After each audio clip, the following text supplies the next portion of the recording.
السلام علیکم۔ آج کی اس ویڈیو میں ہم آپ کے ساتھ سحری اور افطاری کی 20 مفید ٹپس شیئر کریں گے۔ سحری اور افطاری کے لیے چند مفید مشورے ہیں جن پر عمل کرنے سے آپ پورے روزے آرام سے گزار سکیں گے۔ ہر سحری میں کم از کم 2 چمچ دہی کھانے سے پیاس نہیں لگتی۔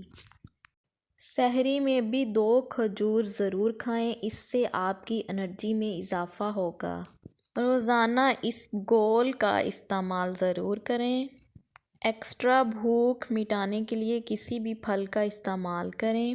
روزانہ پراٹھے کھانے سے گریز کریں۔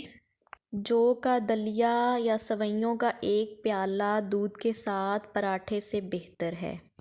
بہت زیادہ مرغن اور تیز مرچوں والے کھانے سے گریز کریں۔ بہت زیادہ نہ کھائیں۔ اگر بھوک زیادہ لگے تو روٹی سالن کی جگہ پھل فروٹ، چاہے وہ چاٹ کی صورت میں ہوں یا جوس کی صورت میں، ان کا استعمال بے حد مفید ہے۔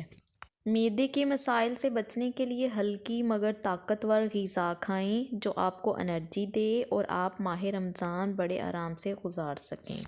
سالن کی بجائے کباب کا استعمال مفید ہے۔ اگر بیک ہوں تو آپ آرام سے 2 کھا سکتے ہیں۔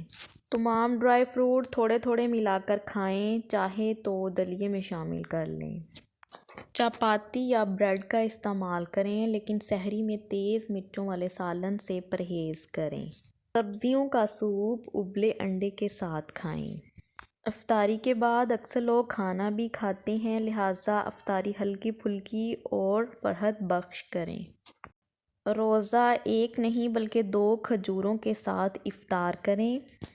اس کے بعد لیموں پانی، جس میں آدھا لیموں، 1 چٹکی نمک، کالی مرچ اور 1 چٹکی چینی شامل کریں، وہ استعمال کریں۔ فروٹ چاٹ کھائیں لیکن اس میں ڈھیر ساری چینی اور چاٹ مسالہ ڈالنے سے گریز کریں۔ پکوڑوں میں سوڈا نہ ڈالیں، اس سے بلڈ پریشر بڑھ سکتا ہے۔ بغیر سوڈے کے بھی پکوڑے اچھے بن سکتے ہیں۔ پکوڑوں میں پالک ڈالیں، پالک میں کیلوریز کم ہوتی ہیں۔ صحت سے بھرپور چنا چاٹ تیار کریں، اس میں مختلف کچی سبزیاں اور دہی کا استعمال ضرور کریں۔ دہی پھلکیاں پکوڑوں سے بہتر رہتی ہیں کیونکہ پھلکیاں پانی میں بھگونے سے اس کا آئل نکل جاتا ہے۔ پھلوں کا استعمال کسی بھی صورت میں ضرور کریں۔ مکس سبزیوں کے سموسے گھر پر تیار کریں اور بازار کے سموسوں سے بچیں۔ امید ہے آپ کو آج کی ویڈیو پسند آئے گی۔ ویڈیو پسند آئے تو ویڈیو کو لائک، شیئر اور سبسکرائب کریں۔ اللہ حافظ۔